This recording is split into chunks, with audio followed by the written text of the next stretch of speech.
All right, managers report. Mr. Mayor Pro Tem, council, the snow event has, been a big part of our last 2 days here at the village.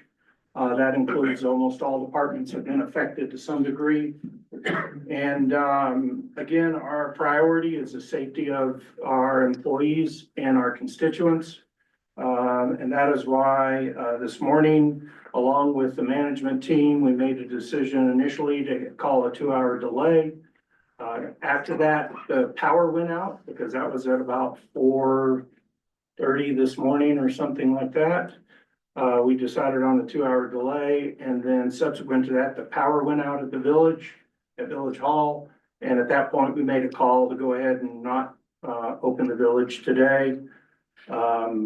We did wait and see, and I'm glad we did, as to whether or not to cancel this meeting, because the power has come back on. I've been in constant contact with Kit Carson.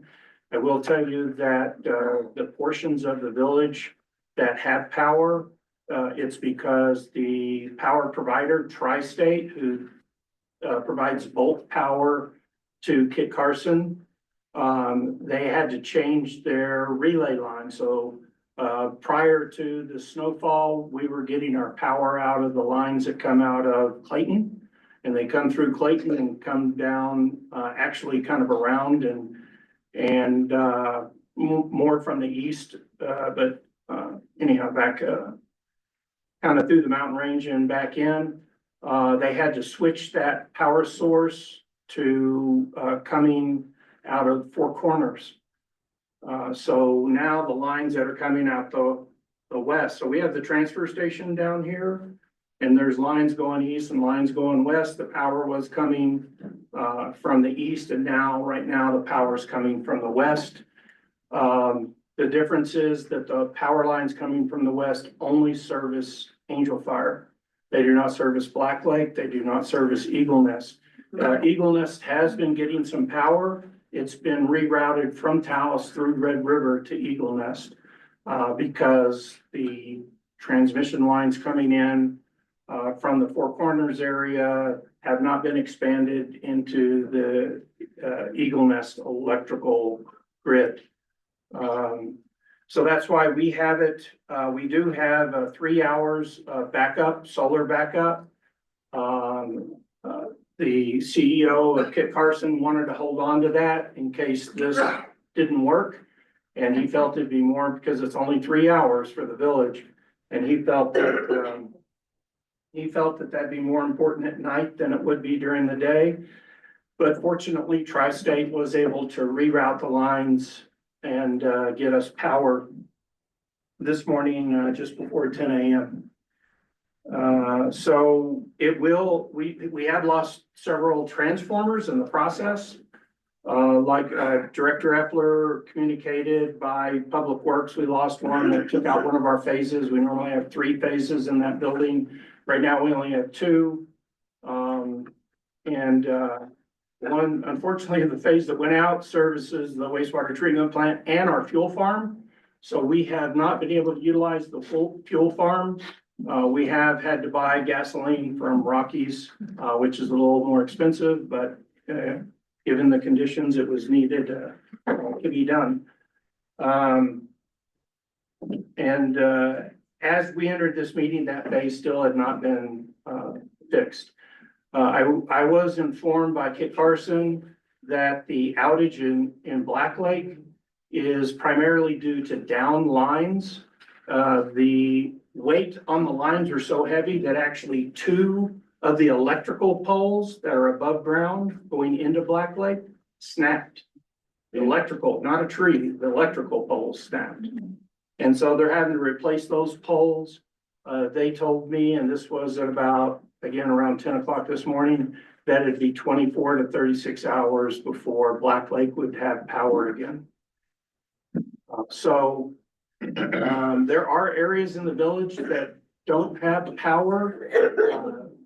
Primarily the areas that were in the last annex of the village. because at the time when Tri-State put these lines in, that wasn't part of the village, so they didn't extend it. So there are some perimeters of the village that don't have power, and then there may be outages because a transformer blew. So that's where we are with the power situation. I will get an update at 6 o'clock tomorrow morning. And if there's anything new, I will let the council know what occurs there.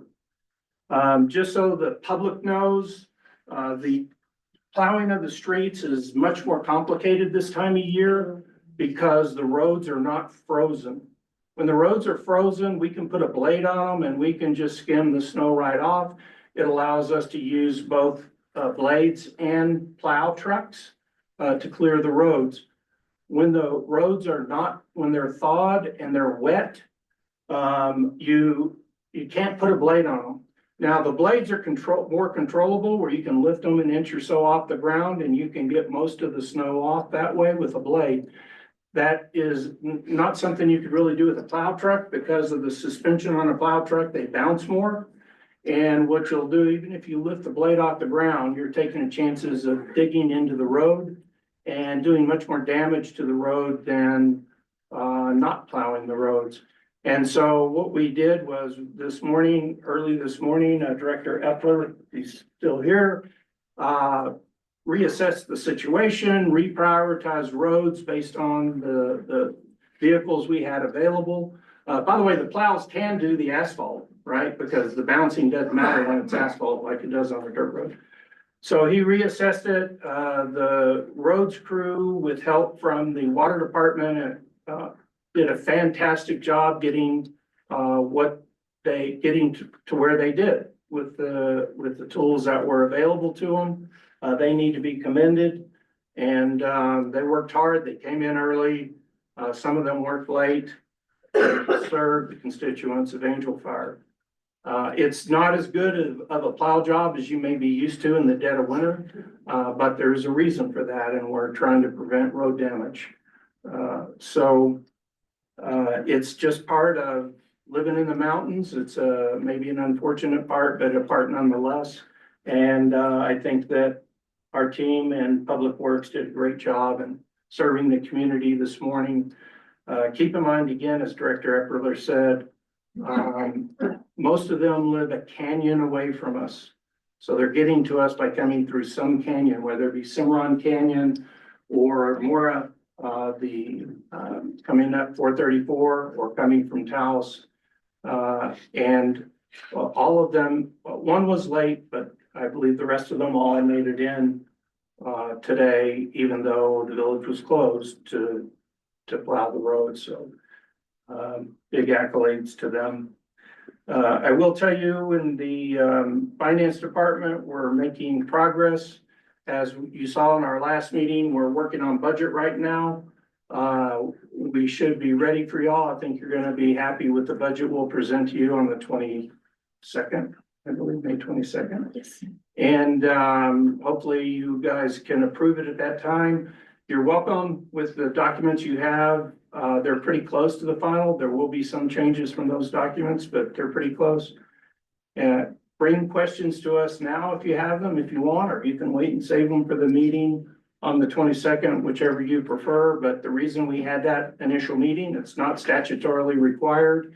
It was to make sure that the council had the information and the public had the information so that they could ask questions about the budget that we will be submitting to the state on June the 1st. As Director Rendon told you, and I think I spoke of earlier, we have been strategizing on changes in policy, procedures, and tactics to try and improve the quality of our accounting at the village. The goal being that eventually we want to take all of our detailed information online so the public has full access to our complete financials. That's our goal. It's probably going to take us a year to get there. But we believe that by some time around this next year, we will have a portal, a website where anybody can go and drill down and look at every check written by the village, the vendors, and everything that we are legally allowed to present to the public. And a part of that is making sure that our data is good, and that's why Director Rendon has already started the internal audit process to make sure that the data we're putting into the system is good data. And this is something that the village, to my knowledge, hasn't done in over 4 years and is sorely needed. With that said, I conclude my report. Stand for questions. Or sit for questions. No questions, this meeting's adjourned.